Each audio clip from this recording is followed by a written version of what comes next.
In this lesson, we're continuing our discussion of concurrent ownership of real property. Specifically, we want to focus on the rights and duties of co-tenants. Now, it's important to note here before we jump into it, when we're talking about co-tenants, we're really talking about tenants in common and joint tenants. If you remember from our last lesson, we talked about the three different types of concurrent ownership in real property, being the tenancy in common, the joint tenancy, and the tenancy by the entirety, right? Where the tenancy by the entirety was the type of concurrent ownership between married persons, right, in a valid marriage, spouses in a valid marriage, right? We're not really going to talk about the rights and duties of spouses in a valid marriage when we're thinking about co-tenants here. That's really a discussion for an entirely different course, right? That's something you're going to talk about more in family law or a community property course, really outside the scope of what we want to talk about here in a real property course. So here we're going to focus on co-tenants that are not in a valid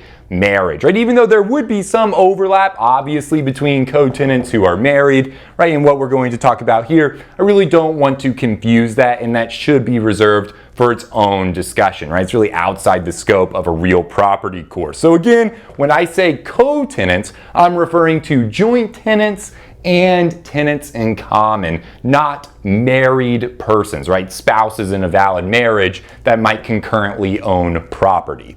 Okay?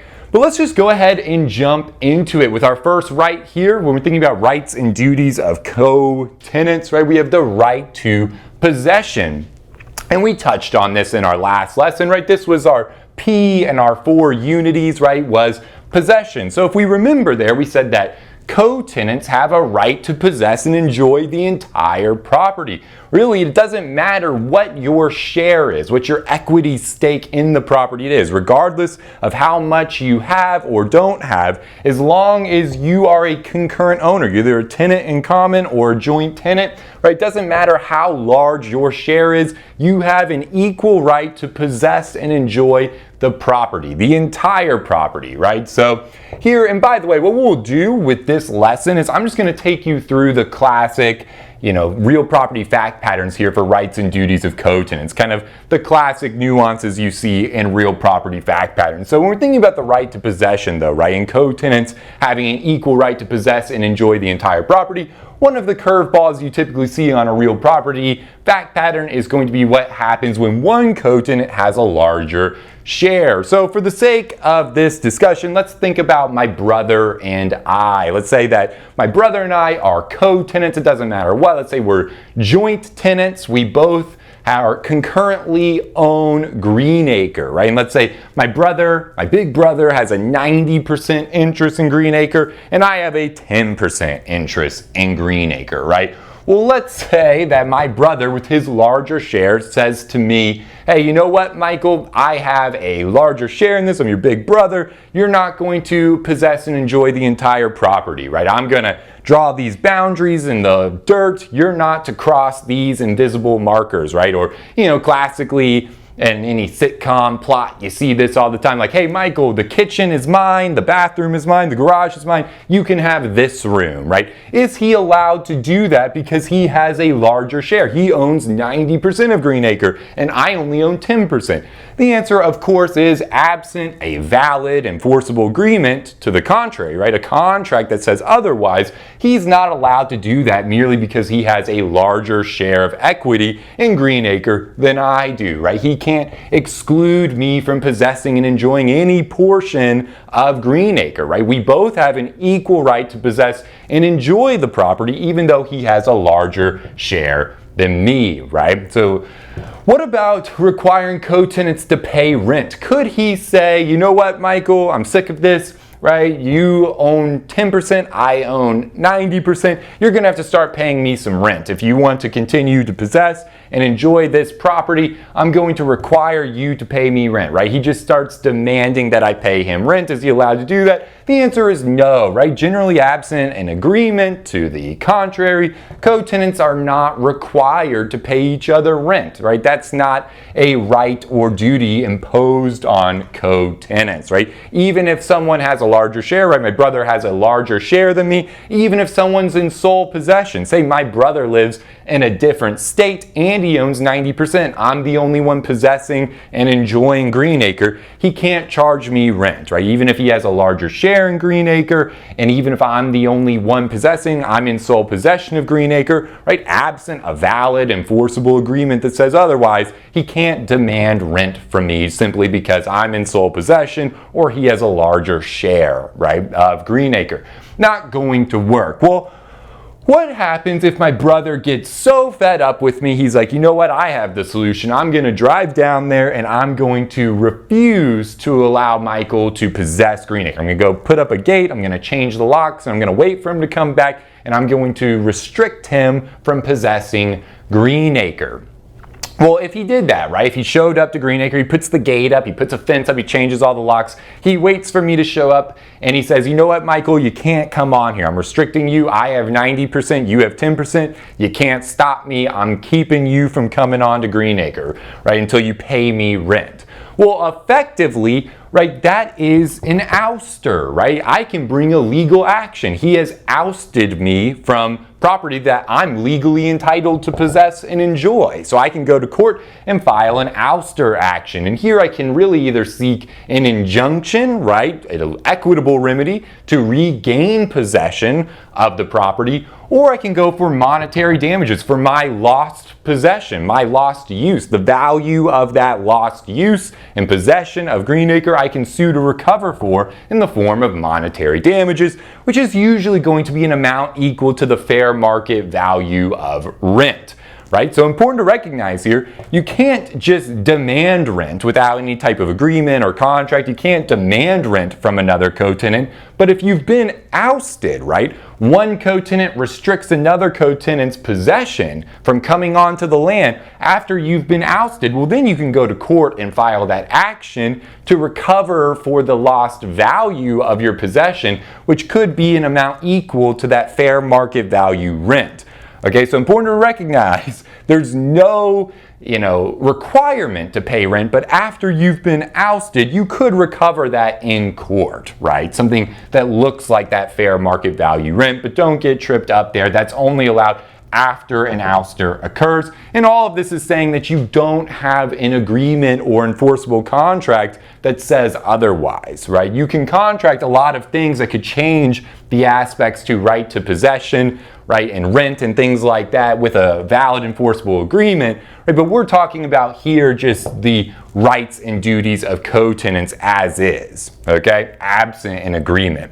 So next, after right to possession, we have liability for payments that could give rise to a lien against the property. Here we're primarily thinking mortgage payments and tax payments, but really any payment, if it were not to be paid, would result in foreclosure of the property is in this category, right? Liability for payments that could give rise to a lien against the property. But most typically, classically, in real property fact patterns, we're thinking about mortgage payments and tax payments, right? So the rule here is very straightforward. Each co-tenant is liable for their pro rata share of payments that could give rise to a lien against the property, which includes mortgage payments and tax payments. So if my brother and I are co-tenants at Greenacre, say that we owe $100,000 in mortgage and tax payments each year. $100,000 is what we owe. Well, I'm going to be liable for my 10% share, which would be $10,000, and my brother is going to be liable for his 90% share, which is going to be $90,000 each year. Pretty straightforward. Now, there is an interesting rule here when we think about contributions, right? What happens, imagine here that my brother and I are both possessing the property, right? What happens if my brother pays the full $100,000, right? I owe $10,000, right? I owe $10,000 and my brother owes $90,000. Well, what if he pays the full $100,000, right? Can he get this $10,000 in a contribution action? The answer is, if we're both possessing the property, yes, right? He's going to be entitled to that amount in excess of his pro rata share, right, in a contribution action in court. Now, in most states, so there's special rules regarding sole possession.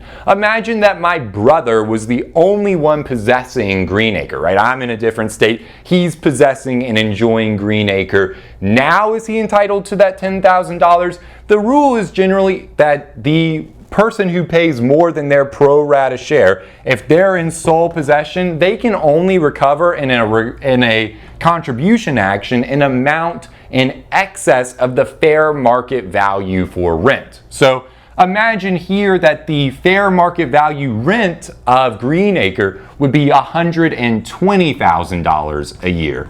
Let's say that's what it would cost to rent or lease Greenacre for a year. You're looking at $120,000. Well, if my brother's in sole possession of Greenacre, right, and he's paid the full $100,000, he can't recover the $10,000 from me in most jurisdictions because the total, right, is less, the total in mortgage and tax payments is less than the fair market value rent would be for a year, right? So he's not in most jurisdictions going to be able to recover this $10,000 if he's in sole possession of Greenacre, right? Just one nuance there to look out for, but that's liability for payments that could give rise to a lien against the property. We're thinking mostly mortgage and tax payments. Remember, the rule there, your starting point rule is very simple, right? All co-tenants are liable for payments, their pro rata share for payments that could give rise to a lien against the property. Thank you so much for watching this video preview of our Legal Education Accelerator Program, or LEAP for short.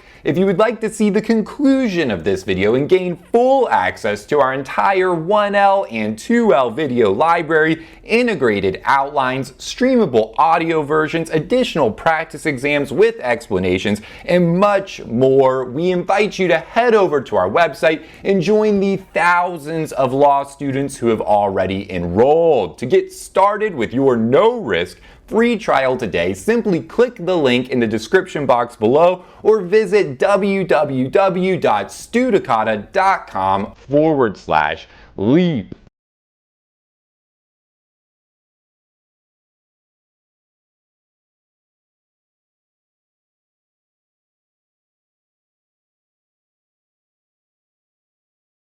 Hi everyone, my name is Serena and I'm currently a law student at South Texas College of Law, Houston. Hi everybody, my name is Shiva and I'm currently a law student at Southwestern. Hi everyone, my name is Michelle and I am a first year student at South Texas College of Law, Houston. I used the Studicata study video series last semester to help me prepare mostly for contracts, and I actually made an A+ in contracts last semester, which I greatly dedicate to the Studicata videos. By using Studicata to help me prepare for my final exam, I was able to score the highest grade out of my class on the final and even have my essay distributed as the model answer. Not to mention I had done quite poorly on the midterm and was struggling throughout the whole course of the semester, understanding the material and keeping up with lectures. Because of the Studicata video lectures, I was able to go into my exams with a feeling of confidence. I didn't have to worry about what the rules of law were or how I was going to organize my answer to an essay question. I would absolutely recommend the Studicata series and their online course materials to anyone. I think that they are not like professor lectures that you might find online or other outside study materials that you may encounter. I think that the Studicata videos really focus on not only ensuring that you understand the material that you're going to encounter on your final, but they also help you to understand kind of the best method for test taking, and they really break down how to approach each problem and the best ways to tackle certain methods on testing, and I think that's really important, and I think it's really special. I don't see that anywhere else in any of the other online resources that I've found. So I would certainly recommend Studicata to anyone who is studying in law school right now. Good luck on your studying and you're going to do great. I would definitely recommend Studicata to anybody watching this video.